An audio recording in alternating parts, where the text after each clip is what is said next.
Welcome back, everyone. This is episode number 35. Today, I've got an amazing guest and a friend on the show. You've probably known him from social media and the community, Mr. Khaled Fahim from Konga Fitness. There you go. As you can see, introduction, already amped up with the introduction, man. But thank you for joining, man. We've been trying to get together for a while now, so really appreciate you coming down. So we're going to talk a lot about Ramadan. It's around the corner, and I know a lot of guys and girls are in their exercise routine, but when Ramadan comes around, they kind of get confused of what they should do. So some tips you're going to provide for them. But before we do that, talk about yourself, your background, and what you do for a living and Konga Fitness in general. So what we do for a living is we want to make people healthier, get them feel good. Nice. We believe movement is medicine. So we say movement is the best medicine because it doesn't have any side effect. When you move, your body feels better, your mind feels better, your whole life feels a lot better. So quality of life is better. Family, business, so on, everything improves.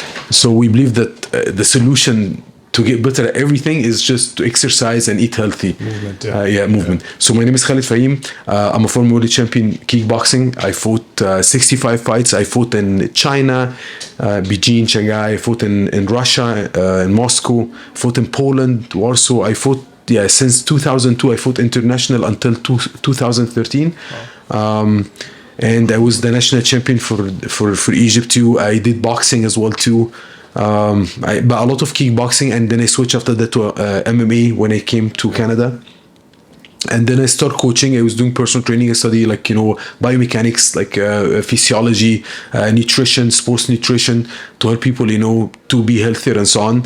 And my goal was to get to UFC, right? That was my thing. That's why I came. And I was after this, but the purpose behind it, actually, Muhammad Ali was my inspiration. Yeah. So I'm like, okay, if I'm became good athlete, and I want to get people to know about our religion. It's a great religion, but when you're well known, people do I see Muslims are successful, they're strong, they're healthy, and it's a good role model. So my main goal is to influence people to make them healthier, right? And that's why I said if I'm really good at fighting, if I can make it far, I'll be able to address more people. You got it, reach more people. Yeah. And then one time I was one person when I was just new in the country, I met with them and he was like, "What do you do?" And I'm like, I fight, and I'm fighting. I got a contract in Bellator. Bellator is a big MMA league under UFC, a little below UFC, right? Usually from Bellator they get drafted to UFC. So he said so you're an entertainer.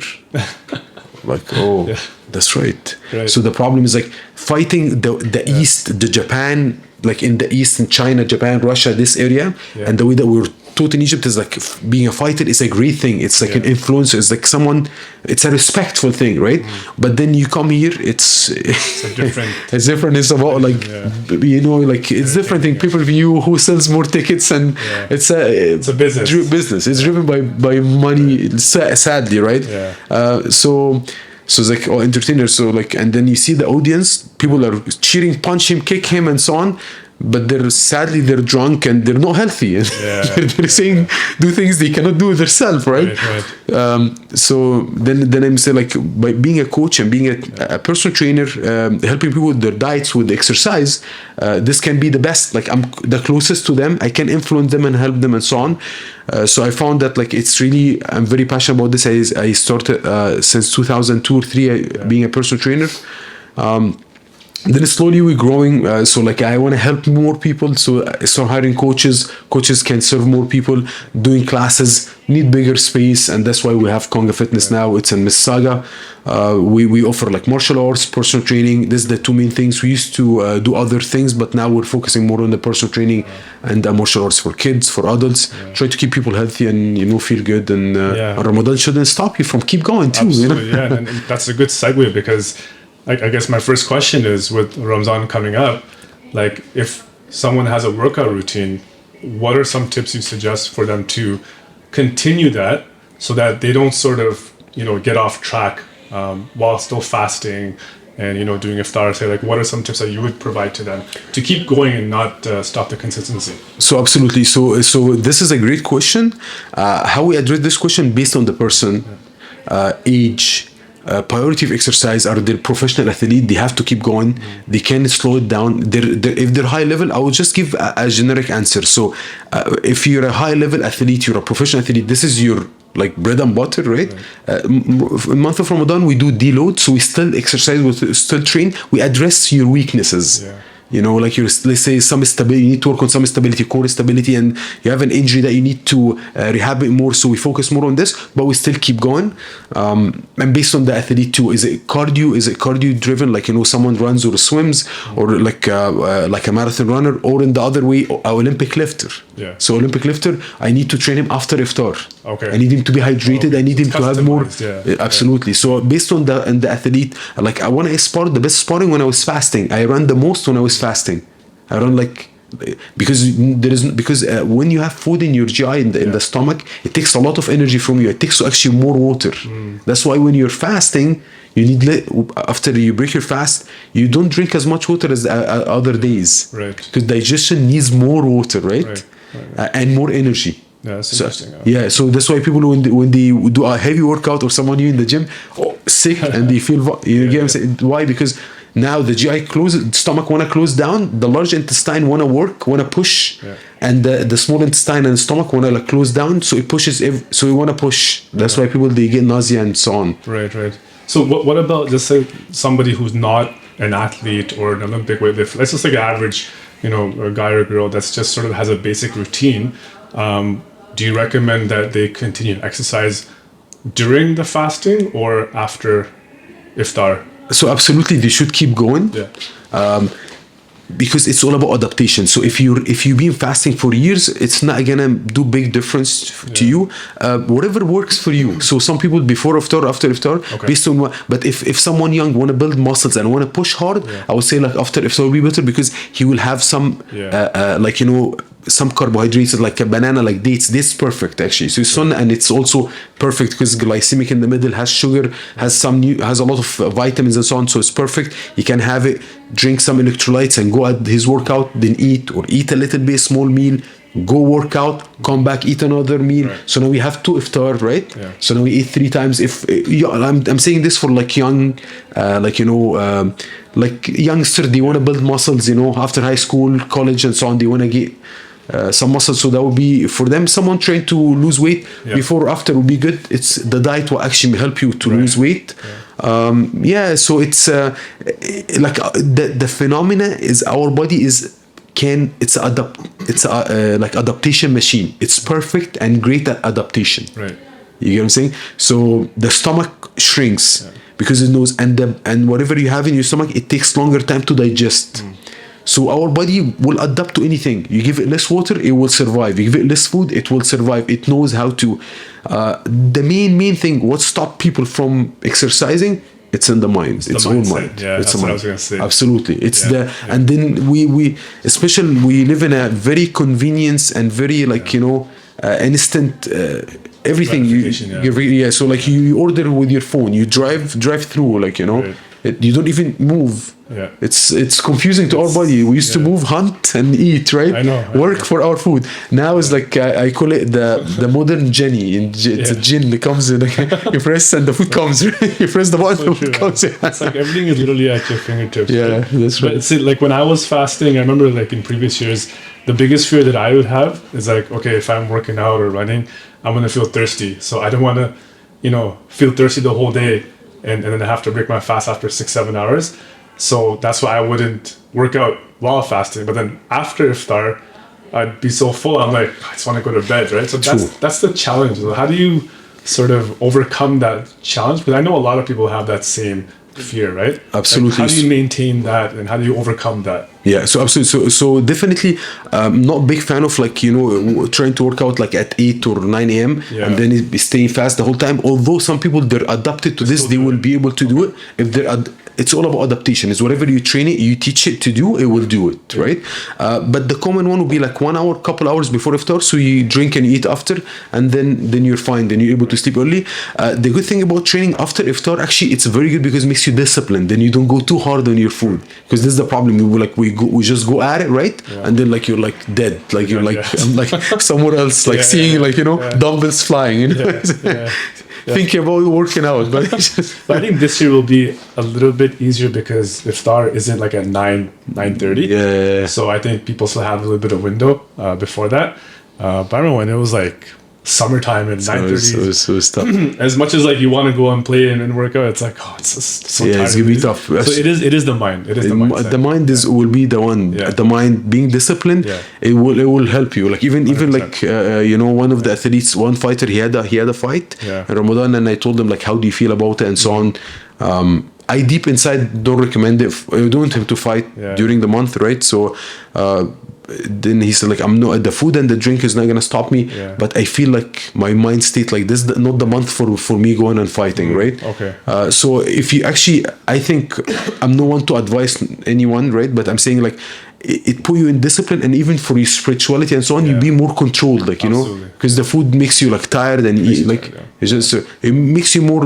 When you start to exercising, when you go eat, you're gonna be like more like, I need protein, I need some hydration. You're not going to be going after your craving, you're going to be going after your recovery.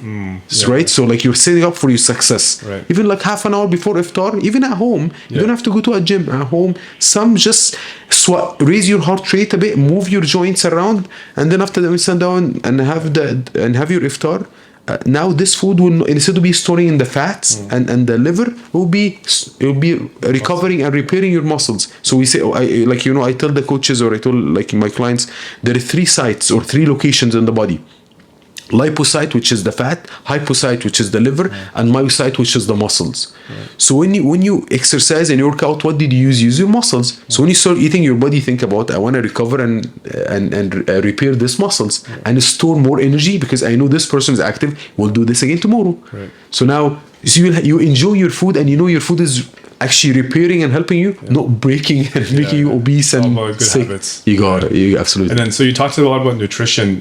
So now segueing into nutrition, when you are in Ramadan and you're working out and fasting, what are some nutritional tips that you can give to the average person on what they should be eating, so they're not like overeating as well, because that tends to happen sometimes, right? You get full really fast, and you also have late night snacks. What are some nutritional tips that you would recommend in this month? I would say like always like drink water, drink fluids, right? Like water, dates, have this, try to do like take a little break, and then after that have your actual meal.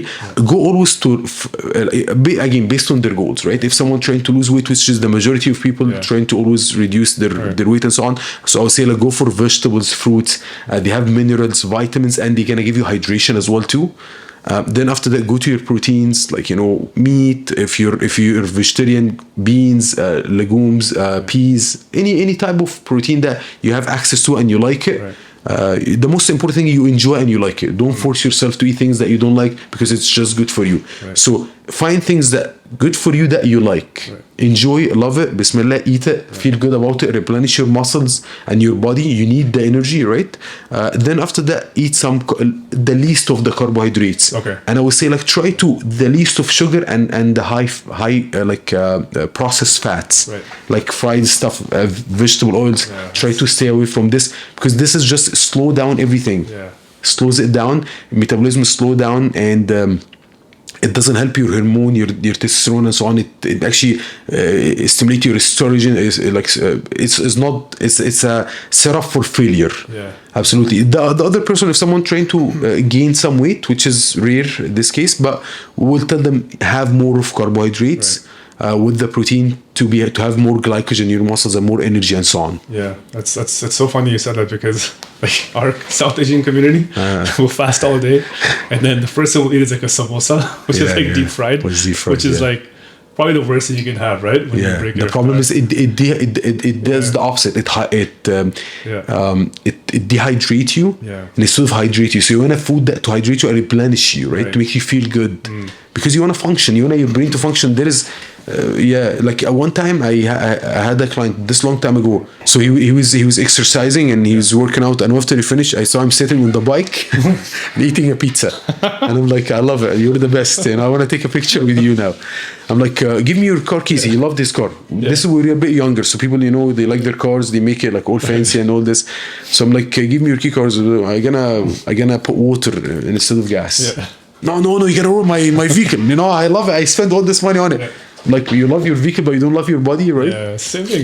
Like why why do you feel it's so it's bad? It's really bad if you put anything except gas, like the premium, whatever, I don't know the name of the premium regular, like you know, like the highest, most expensive gas in your car, because you care about your vehicle engine, right? Run longer, exactly, and don't wanna. And what about your body, right? So I think slowly we should be aware of this, and our lifestyle now is very like, you know, it's the new smoking, they call it, right? Like sitting. So definitely we have to be more careful with the food, since we move. Like if I eat this high fat diet but I'm moving the whole day, possibly my metabolism is high, so we'll move it quickly. But sitting then going after eating high fat content processed food is not gonna help at all. How do you stay so disciplined and motivated for yourself? Like, do you ever have days where like take a cheat day today and just be relaxed, or are you always in that motivated mindset? Like, I'm trying, and I remember what I tell people. I'm like, don't be hypocrite. Don't tell people to do this and don't do yourself. So I try, but I'm a human. Sometimes there is a phone. You have your days. I have my days, but you know what I teach my kids, and I tell my family is like, out of sight, out of mind. Okay. Don't bring it at home. I will not eat it. I will not go buy it. Okay. When it's at home, I will finish it. Which is not a good moderation way. Should have moderation, right? You have a little piece, but I go at the pack of cookie, I just go through it, you know. If it's there, it's like, it has to be done. It has to finish it. That's the same problem. So my mom makes biryani. Biryani is like my kryptonite, man. Like if she makes it, I'm gonna eat it no matter what. So it's like my weakness. But that's a good point, though. I think a lot of people can benefit from that. Talk about suhoor in Ramadan. So like, how important is that for not just like physically but spiritually, but also from a health perspective? Because I know a lot of people that I know and you know, we don't always eat suhoor, right? Like we'll wake up for fajr, but then we won't eat the right breakfast. So how important is that, and do we underestimate suhoor? It's actually it's a but let me there is a trick I teach. Sorry, before answering this question, there is one point. So like if you like, let's say I like biryani, or I like eating samosa, like which is fried, like, you know, anything that like unhealthy, I really like it. Don't deprive yourself from having it. Okay, I'm glad you said that. Make condition to yourself to have it. Right. So I would say like I will eat some salads or vegetables, and then I'll drink half liter of water, then I will have it. Oh, got it. Okay. If I have it, I'm not gonna have rice with it. Okay. So don't deprive yourself. Don't deprive yourself. See what you like. We can find ways to make you have it, but balance it. So have more protein, more vegetables, and now you have your samosa. If you're gonna have biryani, all right. So have more of the meat and lessen it on the rice. Make sure you have some vegetable with it. Right. So always make sure, like the most basic thing I start with like, you know, with anyone we work with, say like water and having vegetables. Every single meal they eat. Some spinach, lettuce, whatever. Make it however you like. Just have it not deep fried. Just don't have deep fried vegetables, and just always have vegetables. Some fruits, water. This will always help the hydration. Your craving will be better as well too. Because sometimes, because we're actually dehydrated, that's why we have the cravings and so on. And lack of protein will make us have more cravings. Yeah, so don't kill yourself. Like, portion control and mix it up with the veggies and the meats and the proteins. Absolutely. Enjoy. It's a blessings, right? So enjoy, but just make condition to yourself and have a plan. Right. Don't go random. Back to the suhoor, back to the question of suhoor. So absolutely, like, I mean, like from personal experience, like when you don't have suhoor, like you're tired, like it doesn't work out properly, like just staying on one meal. And it's also sunnah, as you mentioned, the Prophet, like, you know, so, and it's there, right? It's a breakfast, you should have it, and you can have light things in it. Some people, they like have fruits, eggs will be perfect thing, like couple boiled eggs, amazing, because it has fats and protein. They take longer to digest. If you see, like, you know, like sugar and carbohydrates, simple sugar, it actually digests in the saliva, like right away. Okay. So that's why when you like anything sugary, people, they feel the energy of it right away. And if someone diabetic, they have diabetes, the blood sugar is low, right away some juice or any candy will boost their sugar right away. So the quickest thing to digest is sugar. And the one takes longer, fats and proteins. So having the fats and proteins for breakfast would be good. Be long, like beans. Like we traditionally eat like beans, full, right? Like fava beans. So fava beans takes long time to digest. Has protein in it, fibers, so it will stay in your stomach. Then it's releasing slowly. It gives you good energy, right? Consistent energy. By having a high fat again. So high fat like avocado, like good fat like nuts, avocado and other like unsaturated fat, right? That will be good too. Will help you to feel full and feel hydrated for longer times. Also fat, it doesn't require as much water to digest. So if you see, I tell them like when you cook oatmeal or rice, it needs a lot of water. So digestion of rice and oat carbohydrates will need more water as well too. Right. And sugar. So sugar, salt, it's like normal. You put some water and some sugar or salt. They absorb the water, right? So sugar, salt will make you more thirsty. Okay. Carbohydrates will be the third one, make you more thirsty. You go fat, protein, you're gonna be more satisfied and more full, and also not as thirsty. Yeah, no, it comes full circle, because now when you work out, you're not as afraid to work out because you won't feel as thirsty if you did everything that you said in nutrition. Yeah, it's a so I feel like nutrition and working out and the mental, spiritual part of it, it's all connected, right? You can't do one without the other. Like you have to really kind of, on all factors, you have to maybe not be perfect, but be consistent. Right? We try. Nutrition, workout, everything, be consistent. Yeah. And you can really feel the full effect of the whole, idea. Absolutely. Of Ramadan, Absolutely. Right? So you talked about like the avocados, the high fats. What are some fruit recommendations that you would suggest in Ramadan, if any at all? So definitely number one would be dates, right? Okay. Amazing. It's dense, has had enough sugars. It's natural sugars too. Has tons of vitamins and minerals. It tastes. You need some like sweet, so it would help you to have some energy. Then after that, whatever the fruits of the season will be like good, like this time like winter, spring. So it will be like oranges, bananas has potassium. So like any fruits that you like. I don't like to make it too complicated, because as long as you're trying to eat more fruits, different colors in your plate, this is the main thing. You don't want to have like only white, so potatoes and rice, let's say, or bread. This is not good. You want to have some meat. You want to have some greens in it.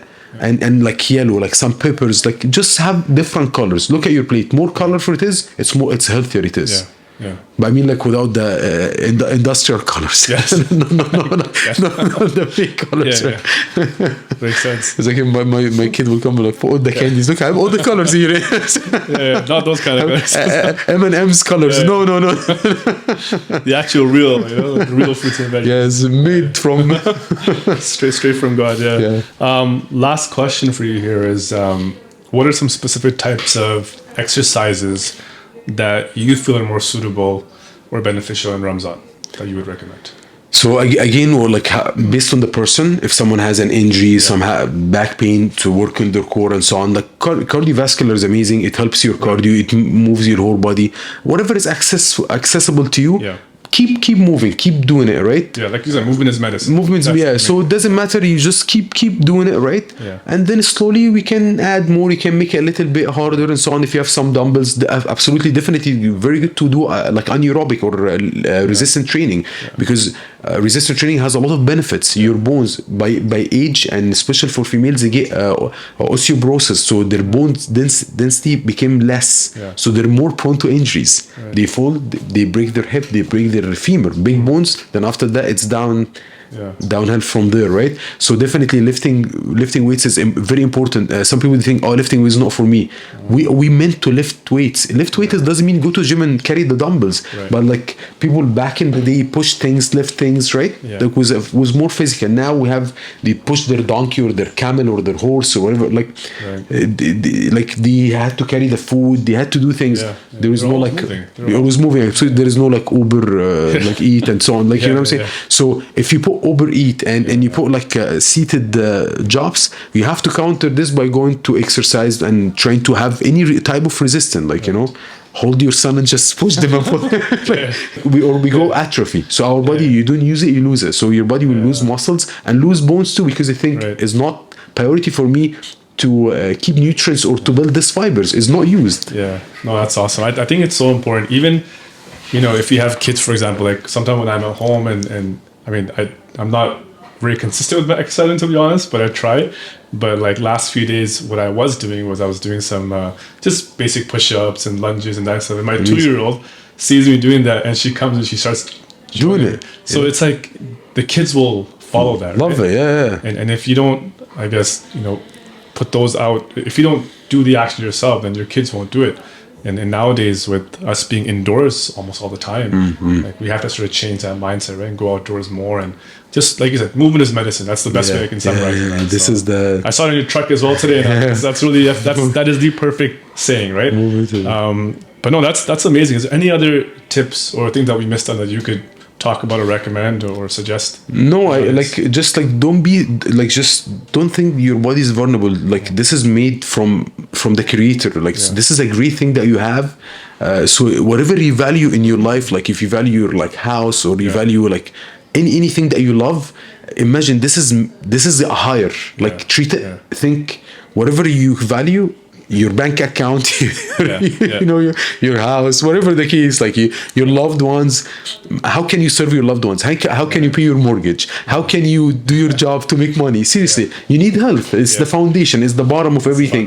So you have to be healthy to be able to do your due diligence and your all the other tasks that it's mandatory for you to do. Without health, you're not going to be able to do it. So absolutely give it a care. Start from somewhere. Someone told me I walk for 10 minutes. Beautiful. 10 minutes. But after a month, we'll make it 15 minutes. Just as long as you have a vision, you have a plan, you're going for it, you're trying to just slowly build it up. Don't stop exercising in Ramadan, you know what I'm saying? So this is my thing now. Don't stop exercising in Ramadan, Keep going. Because after Ramadan will be Eid, and after Eid will be like, it's nice out, so we have to go somewhere, and then after that, it's too cold, I cannot do it. There's always an excuse. Always an excuse. So, no, I mean, you've motivated me. I'm sure you motivated Fayaz, our camera guys. So I'm gonna go home today and work out now. So, but I appreciate it, man. Always. Thank you so much. It's a pleasure. Great to have you back soon. Maybe after Ramadan, we'll do a podcast. We do at your place. Yeah, we do while moving too. But no, thanks so much. I appreciate it. No problem. Thank you. And if you want to follow Konga and Khaled at Konga Fitness, we'll put his link right there. Konga Fitness. Sorry, it's right there. Captions. There you go. And I've known Khaled for a couple of years now. We've got to know each other through a mutual friend.